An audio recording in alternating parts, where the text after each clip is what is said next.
Very good evening to all the viewers, and thank you for joining us tonight on the Evening Review. My name is George Kambala, your host. Tonight we are welcoming back to the platform George Kambala. He is a spokesperson of the Affirmative Repositioning movement to brief us on the latest regarding their activities. George, thank you for making time back to the show. Thank you to everyone. Good evening to you and your viewers. Wonderful. Yes. I think why we invited you really is to bring us to speed with there was this update by Dr. Job Mpanda about the land deal that was agreed during a meeting with President Hage Geingob, I think in 2015 at State House, about the clearing of land in different towns, and Windhoek was lagging in this regard, but there seems to be some update on that in that regard. Yeah. If you can share with us that update. Yeah. Well, I thank you, Trevor, for allowing me for inviting me to the platform. Yeah. Remember, in 2015 we had an agreement with the state to service about 200,000 plots. Yeah. With key starting points being Windhoek, Oshakati, and Walvis Bay. And in that period of time, Oshakati and Walvis Bay were moving fast in terms of establishing this. In some instances, establishing new extensions. Some other towns were just servicing more land. Now, for example, in Oshakati, you have what we call now a Henye, a Kuku. All those extensions came from that particular land agreement with the state. Walvis Bay the same. But then in that midst, Windhoek had been lagging behind for some reason, but also because of the interest that's there. But like we say, progress is not the struggle. It's not fast nor slow, but it gets the job done. And in that process, we were informed that the city is finally up to speed with Goreangab Extension 4, where we all Namibians went to go clear a piece of land. I mean, we went to clear the area where we're gonna service houses, and in that process we serviced. I mean, we cleared went to as far as putting up the roads in that extension. And now finally the city is availing 77 airmen on the particular extension. And what is more surprising also is how the city is going to alienate these plots because are going to residents that are currently staying in shacks within the borders of Goreangab. And so that to them is significant of it. It might not be as much as we want it to be because the extension itself can take out about 240 plots if all serviced, including open spaces. But the city opted to do 77, and we are not. We're not saying that we are proud. We're excited, we're proud about it, but we are hoping that things will now be done in a much more faster pace, and that this is just the beginning of us seeing the 2015 agreement in Windhoek come to life. Yeah. What was the nature of that agreement? Because it was it was the first of its kind. I've never heard of a pressure group like yourselves going into some sort of arrangement with the state to say this is the way forward. If you can shed, after all, it's many years ago. If you can shed some light on some 8 years ago, we forgot what was the nature of that agreement. Yeah, well, look, the nature of the agreement, or let me say the basis of the discussion on that particular day, I think it was the 24th of July, 2015. The discussion document was the Air Housing Charter, a charter that was formed by locals and our lawyers and activists formulated that document. that gave birth to what we call the land tenure system, that gave birth to what we call the land bill, the indigenous land bill. This is also what we call the housing and rent control bill that's now currently at the Ministry of Trade, but the idea is that there is also rent controls. So some of these programs came about because of the particular agreement, and one of the most significant one also is that, remember, when if you are a developer, there's two boards where you have to go and apply and give your submissions to, and also that and the industry had complained that we can't be having two boards dealing with the same processes. And through our agreement with the state, we were able to say, look, let's then merge these two boards in one. So now even the process of establishing townships in Windhoek or anywhere else is cut by half because of that process. So there's certain things that we are able to take away from the agreement. But there's also certain things that we wanted to be done in a much more better way. But then because of the bureaucrats, we said, look, it's fine. Since you guys don't want to see this through, and since you guys are constantly pushing the president in our corner and making it as if we are the ones doing it, she said, let's pull out and you guys do with your own mess. The president, AR, is historically a critic of the president, but in 2015 he hosted you guys at State House. He engaged you like equals, like equals, like a statesman. Yes. Like a father who must listen to all his children, even the bickering ones are his children, and he ought to give them an audience. And now we are seeing the fruition of that. So, as a movement, what do you take, or what do you make of that decision by the president to be accommodative and now to really see through some of these agreements? I think at the current point, the president was at crossroads in this country. Not everybody was popular, but not popular with everybody. And the issue of land has just become the bread and butter topic every day, everywhere. And maybe at that particular time we're also becoming relentless of what their needs are.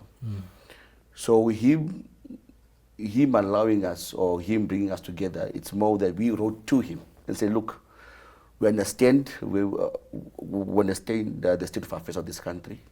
We understand the pressure that you are into, and also need to understand where we are coming from as young people. So let's find a way on how we can come together and address these challenges and get proper resolutions out of it. And that's how we came together to State House. But also, and then also before that, just before he came through as president, we had engagements with also the former president as well, the former president Pohamba. We also had engagements with him.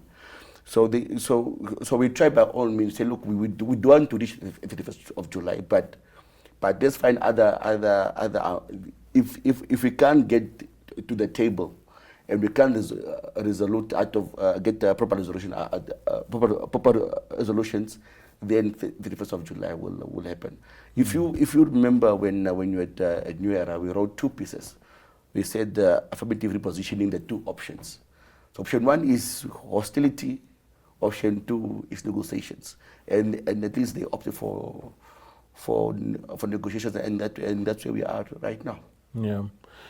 How much credit do you give yourselves as AR in that regard? Because the state could argue, and the ruling party, of course, being the one running the government, they could easily argue that, look, the land program has always been there, and therefore what you are seeing is a manifestation of what we had promised our people already. In what way would you say that AR has to be sketched somewhere in that picture? I think for the first time in 30 years, Trevor, a pressure group had sent the state to the gutters in a sense that they were able to, because of the pressure group, they were able to establish what you call the massive urban land servicing program. And if you go now in the budget item of the Ministry of Urban and Housing, it's a budget item called Massive Urban Servicing Land Program. That the program is meant to servicing and providing houses. So there's no more what you call it mass housing, but it's that program. So I say, look, if we brought that thing to life, and we deserve the recognition thereof. We're not saying that we did it alone, but it's young people themselves, young Namibians that went to the streets to demand what's theirs, to demand what's rightful theirs, and to demand service delivery. So if we are to say to take credit, to say that Namibian young people, others will take credit to thereof. Yeah. What do you think would have happened to our country if more collaborative efforts like that were entered into and committed to by the state and the citizens? Because there are so many challenges in the country. If the state was to adopt the same attitude towards other issues, what do you think could happen to the country? We'll be in a better place. We'll be probably a first world country as per our global standards. We also have a very fruitful and energetic young people that are inspired to do more for their country, that are hopeful that things are getting better, that are energetic to participate in the processes of this country when it comes to development. Now, because we're in this current state, because the young people are being disregarded at every platform they find themselves in. I mean, for example, you find now PDM also now discarding young people because of their tensions. So everywhere young people go to and find themselves, and even if they create their own platforms, they are being purged, they are being discouraged, they are being insulted and being called lazy, ungrateful. And that generally demoralizes young people. Now, if young people were brought in and people and our leadership appreciates them for the value that they bring to the table and the contribution that they are making in their own strives, this country will be in a better place, guaranteed. Wonderful. We go for a quick break and then return for second half.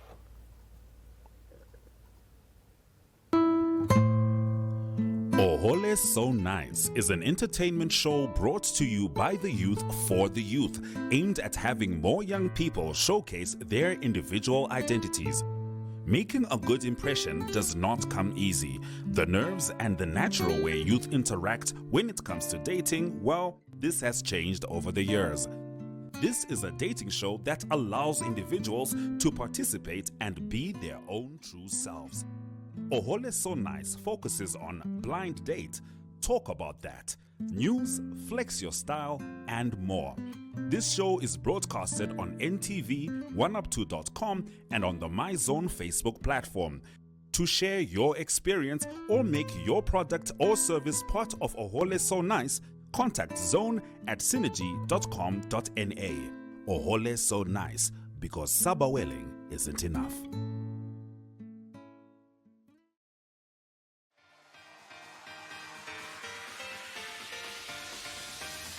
Flex is a health and fitness show that focuses on mind, body, and spirit. Flex aims to reach all audiences that would love to focus on the health of the mind, body, and spirit. The show is broadcasted on NTV, 1up2.com, and cross-shared on the following Facebook platforms: The Republican, Algemeine Zeitung, Namibian Sun, Namibian Media Holdings, Sports Rep, Irongo, MyZone, We, and Ewi.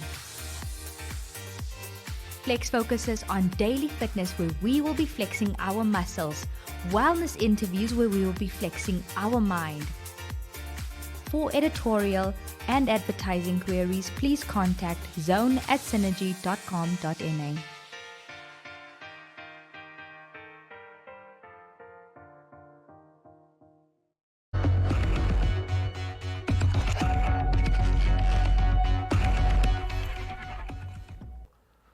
Our conversation with George Kambala continues.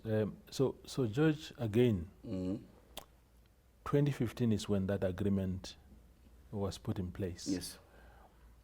It was also around this, that was just a year after you guys came into being as a movement in 2014. Yes. And it was also around the same time, I don't know whether it was before or after that there was this mass applications of land, you know, you guys taking applications and whatnot.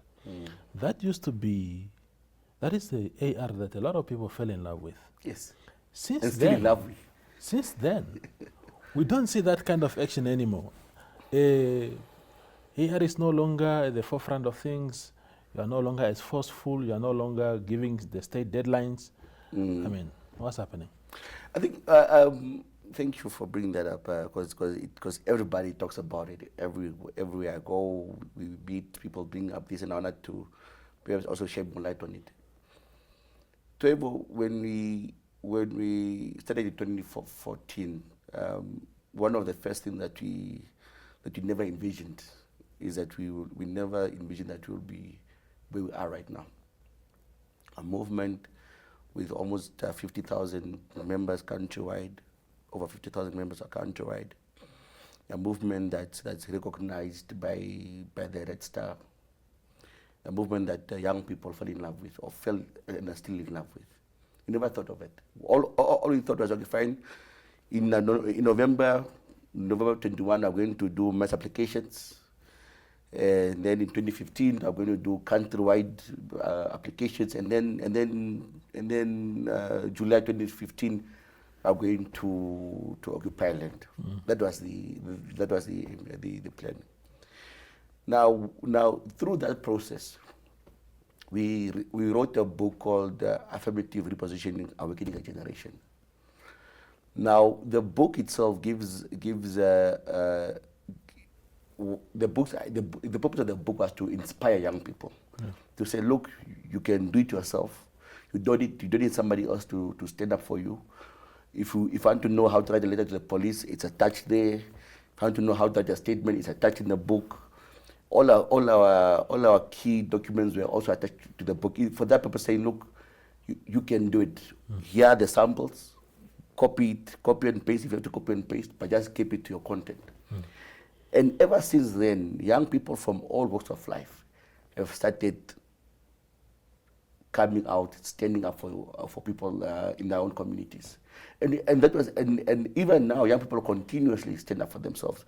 Young professionals, you find that even lawyers are coming up now, right? So that are addressing the judiciary in its own right. Started young people also in the sports, in the creative industry, wherever they are, have started now coming out and speaking for themselves. And that's the purpose of, and that's why we feel that that Namibian young people are now finally awakened, are finally on the path where they should be. That young Namibians are no longer passive, but are active citizens. Yeah. Now, us not being on the forefront anymore, or leading, we're still leading protests, we're still leading discourse in the country.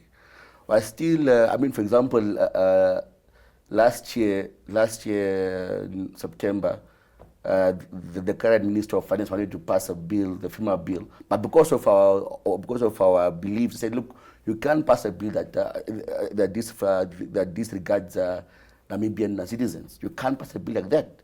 There's an issue of abating and corruption and all these other matters. But we were not on the forefront. Young people, other young people with the forefront, we are just saying, look, where we see fit, we'll go on the streets. But let other people also start taking up their own spaces. Let people start taking up their own ideas and pursuing them to its finality. So you're not seeing AR on the streets. It doesn't mean that we don't believe in Namibians anymore, that we don't care about Namibians. We still do. Yeah. But also the same thing. Also what I'm saying is that you also have to find different tactics and strategies to address matters. One thing we have learned in our 9 years of existence is that you don't always need to go to the streets. Sometimes you need to go to the boardroom. Sometimes you just need to make a phone call. Sometimes you need to go to the streets. But all those depends on the situation. So that's what we are doing. We are busy applying different tactics and strategies on key issues in the country. But we're not saying that we don't want we are no longer interested in Namibia. We still care and want to see that each and every Namibian lives in a dignified home, has a house, has a piece of land to call home, and with dignity. The 2020 AR cut its teeth in an electoral process. 2024 is next year.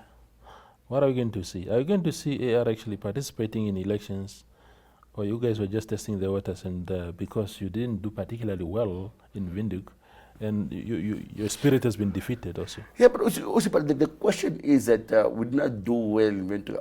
Because people keep on saying we're not. It's our first time. Yes. Participating. So whether we did good or bad, you can't tell because it's our first time participating in the electoral process. And we appreciate for everybody that came out on that particular day and voted for us. But for 2024, we don't know yet. I don't know. What I know for a fact is that at the end of the year, we're going to host what they call our audition assembly, where all activists around the country will converge, and they will make the decision of whether to go to the electoral process or not, or whether AR to become a political party or not. Myself, Job, and Kabetu and the rest, we can't take that decision. It's not, like I said, the movement is finally going to its rightful owners, and I can't wait for them to take over what's fully and rightfully theirs. We are basically just captains steering the ship.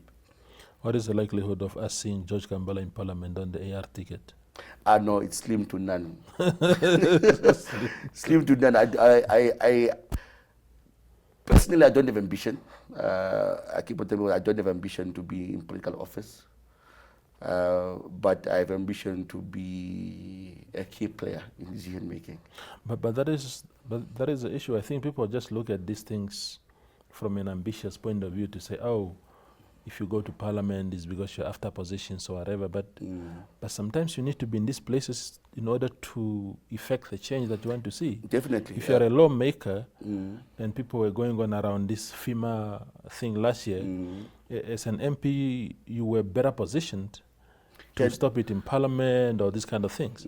So don't you think that is one of the fronts from which you can wage the war? Yeah, definitely. Tevo, like I said, is that I don't see myself in Parliament, but I see myself being a key influencer in public policy. Yeah. There are different avenues one can do that. Those that want to go to Parliament can go. As that want to be in the background can still do that. But the issue is that we all can be leaders of this country. We all can be MPs. We all can be CEOs. Yeah. But each and every person has a role to play in terms of contributing towards the development of this country. And there's different ways one can do that.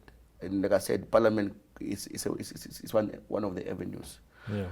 One can look at it from the streets perspective. For example, when we were demonstrating in 2016, when we stopped the new Parliament building, for example, we were on the streets. But I'm not saying that I'm going to be on the streets forever. I don't see myself protesting until I'm 50 or 60. But these avenues that I have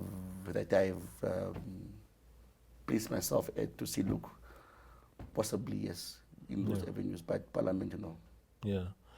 Yeah, I will replay this tape when you get inaugurated in Parliament. So Let's see. then we say, yeah, politicians, they say one thing and do another. Yeah. Yeah, let's see. Let's see. So we'll see. Let's see. Yeah. Dr. Mpanda, what are his ambitions? What does he say to you in your conversations? Is he going to stand for president next year? Man, I'm the spokesperson of the movement, not of Dr. Mpanda. I think that question only he knows the answer to. Even if we try and probe, only he knows the answer to it. Yeah. But definitely he'll be the center of the movement in terms of direction until the time comes when he also says, look, time is no more. I need also to go and take off my family and other interests. So only he knows what he's looking forward to into 2024. But the movement will definitely remain as such and participate where its members say it should participate. Absolutely, George. Right. Thank you for making time, man. Thank you very much. Yeah, that was George Kambala. He's a spokesperson of the Affirmative Repositioning movement, bringing us up to speed with regard to the 2015 agreement with the state regarding this mass land clearing scheme through which 77 houses are now going to be built within the Goreangab area. Thank you for watching.